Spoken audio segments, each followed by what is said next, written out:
साथियों, अब हमारा आ गया स्ट्रक्चर नंबर 21, जिसका नाम है एट लीस्ट। और एट लीस्ट का इंग्लिश में मतलब होता है कम से कम। क्या मतलब होता है? कम से कम। तो कम से कम के अर्थ में हमेशा हम एट लीस्ट का प्रयोग करते हैं। जैसे आप अंग्रेजी बोल रहे हैं, कह रहे हैं कि कम से कम तुम मुझे बताते, कम से कम तुम मुझे बताते तो सही, कम से कम तुम वहां जाते, कम से कम वह मेरे पास आता। साथियों, सबसे पहले हम कम से कम की अंग्रेजी एट लीस्ट लगा देंगे। क्या लगा देंगे? At least. ठीक है। तुम मुझे बताते, ये वाक्य प्रेजेंट इंडेफिनिट का है, लेकिन अंग्रेजी के अंदर ध्यान रखना, यदि ताह ती है तेह के बाद अगर है शब्द नहीं आता, तुम मुझे बताते है हो, तुम मुझे बताते हो आ जाता, तो वाक्य प्रेजेंट में चला जाता। तुम वहां जाते हो आ जाता, तो वाक्य प्रेजेंट में चला जाता। लेकिन जब हा ही है ताह ती है तेह के बाद हा ही नहीं होता है, तो हम उस वाक्य में हमेशा वुड का प्रयोग करते हैं। ये अंग्रेजी का नियम है, ध्यान रखना। यू वुड टेल मी, क्या बनाएंगे? You would tell me. ध्यान रखो, जब वाक्य में आप हा ही है नहीं है तातीते के बाद, तो हमेशा वुड का प्रयोग करेंगे। जैसे तुम वहां जाते, यू वुड गो देयर। तुम खाते, यू वुड ईट। तुम खेलते, यू वुड प्ले। इस प्रकार से हम वुड का प्रयोग करते हैं तातीते के होते हुए भी। ये इंग्लिश में बहुत मोस्ट इंपॉर्टेंट बात है। साथियों, ध्यान रखना, कम से कम, एट लीस्ट, कम से कम तुम वहां जाते, you would go there, you would go there. कम से कम वह मेरे पास आता, एट लीस्ट, कम से कम वह मेरे पास आता, ही वुड, कम माने आता, टू मी कहते हैं मेरे पास। कम से कम वह मेरे पास आता, कम से कम वहां जाओ तो सही। तो सबसे पहले साथियों हम लगा देंगे एट लीस्ट। क्या लगा देंगे? At least. तो ये कम से कम होगा। वहां जाओ तो सही, ये एक एम्फेटिक सेंटेंस है। कैसा है? एम्फेटिक। जाओ तो, खाओ तो, किसी भी क्रिया के बाद तो शब्द लगा है, इसे हम एम्फेटिक सेंटेंस बोलते हैं। तो एम्फेटिक सेंटेंस बनाने के लिए हम सबसे पहले डू का प्रयोग करते हैं। जाओ तो डू गो, खाओ तो डू ईट, खेलो तो डू प्ले। इस प्रकार से हम डू गो ले आएंगे। क्या ले आएंगे? Do go. एक बार फिर समझ लो, अगर किसी भी क्रिया के पीछे जाओ तो, खाओ तो सही, लेटो तो सही, बैठो तो सही, ये तो सही या तो शब्द आता है, तो ऐसे वाक्य इंपेरेटिव होते हैं। ये इंपेरेटिव का इंपेरेटिव सेंटेंस है, तो हम सबसे पहले डू लाएंगे। क्या लाएंगे? डू। तो डू गो देयर, कम से कम वहां जाओ तो सही। तब बताओ वह क्या कहता है? कम से कम वहां जाओ तो सही, तब बताओ तो वह क्या कहता है। ऐसे ही हम अपने इंग्लिश को बूस्ट कर लेंगे।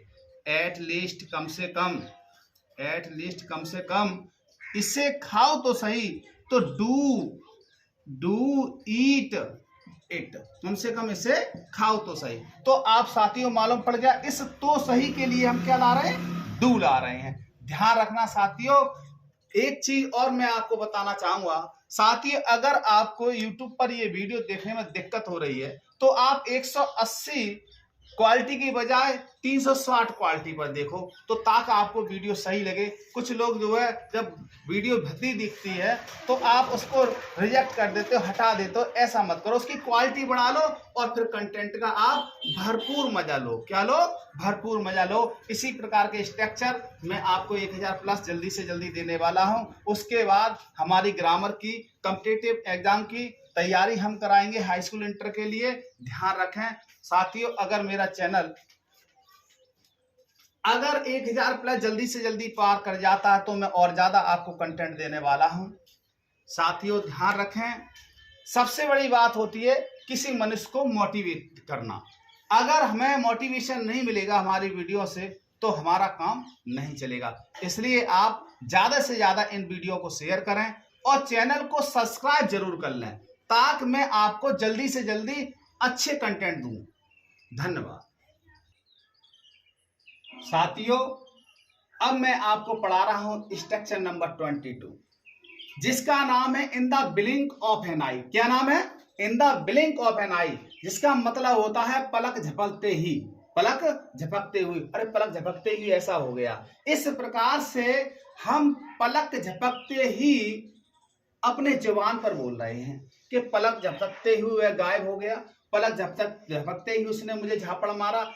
ऐसी स्थिति में हम पलक झपकते ही की अंग्रेजी सबसे पहले हम इन द ब्लिंक ऑफ ले आएंगे। क्या ले आएंगे? In the blink of. क्या ले आएंगे? In the blink of an eye. क्या ले आएंगे? In the blink of an eye, पलक झपकते ही। उसके बाद में वह गायब हो गया तो ही डिसअपियर्ड लिखेंगे। क्या लिखेंगे? डिसअपियर्ड मीन्स होता है गायब होना, डिसअपियर्ड। चूंकि ये वाक्य आपका पास्ट इंडेफिनिट का है, इसलिए हम वर्ब में सेकंड फॉर्म लगा रहे हैं। गायब हो गया, उसने मुझे झापड़ मारा, पलक झपकते ही उसने मुझे झापड़ मारा। तो in the blink of an eye, पलक झपकते ही उसने मुझे झापड़ मारा। ही स्लेप्ट मीन्स होता है झापड़ मारना। क्या होता है? स्लेप्ट। ही स्लेप्ट मी, उसने मुझे झापड़ मारा, पलक झपकते ही उसने झापड़ मारा। साथियों, मारा, काटा, सोया, लेटा, बैठा, बैठी, बैठे, ये अगर आता है तो वाक्य पास्ट इंडेफिनिट का होता है। तो पास्ट इंडेफिनिट के सिंपल एफर्मेटिव सेंटेंस में हम क्रिया की सेकंड फॉर्म लगा देते हैं, पलक झपकते ही। तो हमें मेन चीजें ये हमें फ्रेज याद करनी है, हमें एडवांस स्ट्रक्चर याद करने हैं। अगर एडवांस स्ट्रक्चर आपने अपने जबान पर रख लिए तो you can speak English easily, तो आप आसानी से अंग्रेजी बोलोगे। In the blink of an eye, in the blink of an eye, वह मर गया, ही डाइड। क्या हो गया? वह मर गया, ही डाइड। पलक झपकते ही वह सो गया। In the blink of of an eye, वह सो गया, ही स्लेप्ट। क्या हो गया? ही स्लेप्ट, वह सो गया। पलक झपकते हुए आ गया। In the blink of an eye, he came. क्या हो गया? वह आ गया। साथियों, अगर वीडियो हमारी अच्छी लग रही हो तो ज्यादा से ज्यादा इन वीडियो को शेयर करें और एडवांस स्ट्रक्चर का मजा उठाएं। मैं आपको 100% 1000 प्रयोग प्लस जल्दी से जल्दी दे दूंगा, ताकि आप अपनी अंग्रेजी को मजबूत करें। साथियों, इतना ही नहीं कि मैं ये 5 ट्रांसलेशन आपको बोल रहा हूं तो आप 5 तक ही रोक दें। एक काम करें, घर पर बैठ करके आप जब भी आपको मौका मिले तो in the blink of an eye पर कई प्रकार के सेंटेंस बनाएं। और कोई भी आपको दिक्कत मालूम पड़ रही हो तो आप मुझे जरूर अवगत कराएं, मेरे लिए बहुत खुशी होगी। धन्यवाद। वीडियो को लाइक और सब्सक्राइब अवश्य करें। साथियों, अब मैं आपको पढ़ा रहा हूं देयर इज नो नीड। इसका मतलब होता है कोई जरूरत नहीं है।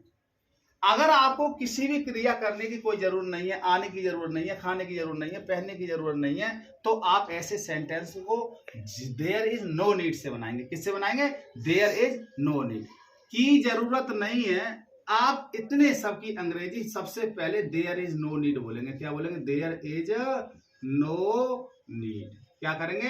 देयर इज नो नीड बोलेंगे। There is no need to, अब किसकी जरूरत नहीं है? यहां आने की, टू कम हियर। क्या करेंगे? To come here. कैसे बोलेंगे? There is no need to come here. झूठ बोलने की कोई जरूरत नहीं है, तो there is no need to. इस तरह ये शब्दों को हम अपनी जबान पे रख लेते हैं। There is no need to go there, there is no need to play there. इस प्रकार से there is no need to, झूठ बोलने की, टू टेल ए लाई, इस प्रकार से आप सेंटेंस बना लेंगे। वहां जाने की कोई जरूरत नहीं है। There is no need to go there, there is no need to go there. उसे गाली देने की कोई जरूरत नहीं है, तो there is no need to abuse him, there is no need to abuse him, उससे बात करने की कोई जरूरत नहीं है। मुझसे क्या कह रहा है, मुझसे बात करने की कोई जरूरत नहीं है, मुझसे बात करने की कोई जरूरत नहीं है। तो there is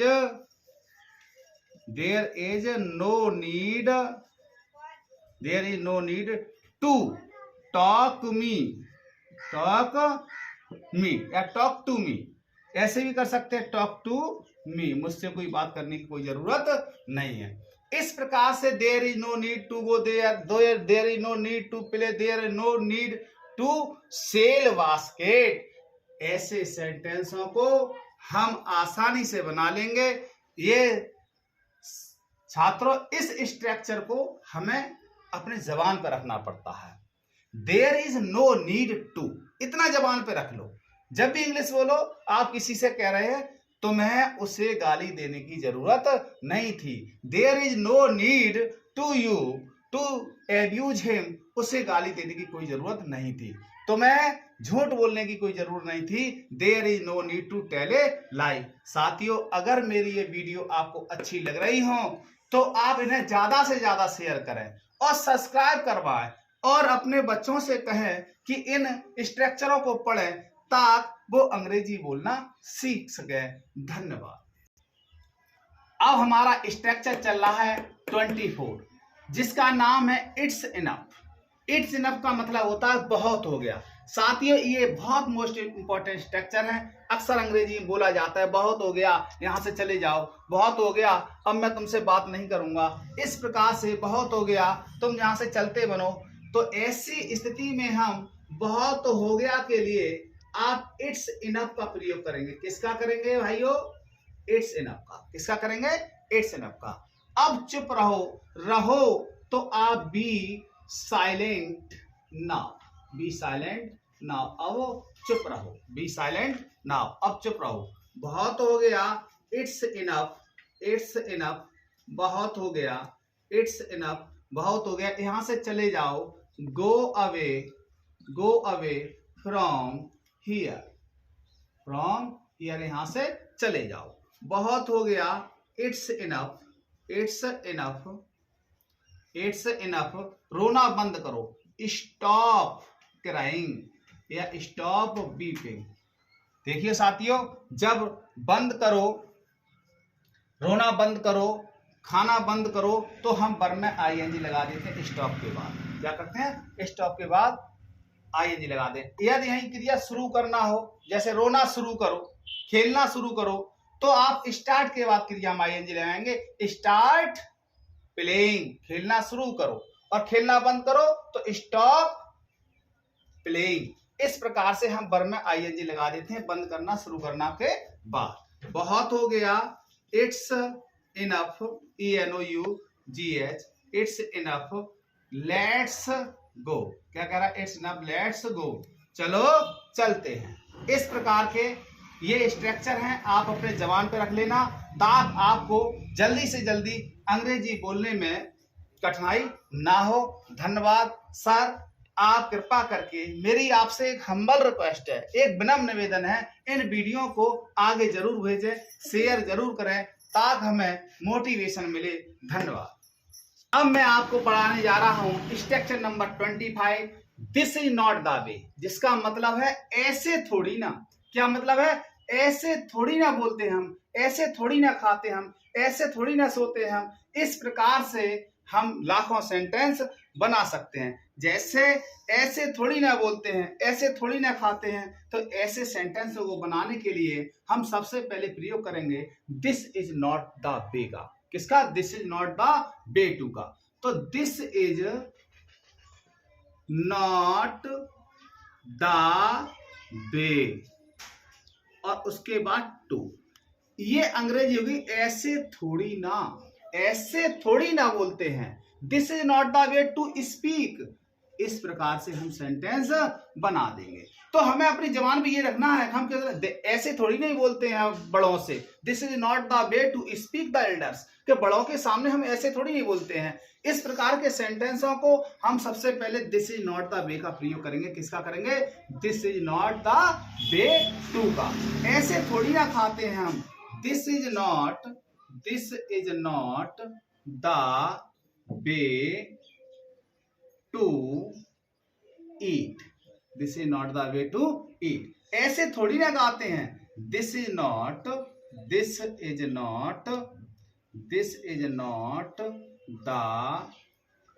way to sing. क्या हो गया? This is not the way to sing, ऐसे थोड़ी ना, तो this is not the way to sing, गाने की अंग्रेजी ले आए। ऐसे थोड़ी ना सोते हैं हम, this is not the way to sleep, this is not the way to sleep. ऐसे थोड़ी ना सोते हम, तो कहते ना ऐसे थोड़ी नहीं सोते हैं, मतलब घर्राटे मार के लोग बोलते हैं कि कैसा घर्राटे मार के सो रहा है, तो this is not the way to sleep. ऐसे थोड़ी ना खाते हैं हम, this is not the way to eat. इस प्रकार से हम लाखों सेंटेंस बना सकते हैं। साथियों, इस वीडियो को हाई क्वालिटी में देखें, 360 की क्वालिटी में देखें, ताकि आपको ये वीडियो साफ दिखाई दे, क्योंकि हम ऐसे ही आप समझ ही रहे हो कैसे वीडियो बना रहे हैं। लेकिन वीडियो ये मतलब नहीं वीडियो कहाँ बन रही है कि कंप्यूटर पे लैब पे लोग बनाते हैं। साथियों, कंटेंट देखो कि आपको कितना अच्छा हम कंटेंट दे रहे हैं, ऐसे थोड़ी ना। तो this is not the way to, इस चीज को देखा करो। मतलब शिक्षा ये जरूरी नहीं है कि हमें अच्छे स्कूल से ही मिले, शिक्षा तो आप किसी झोपड़ी में भी पाई जा सकती है।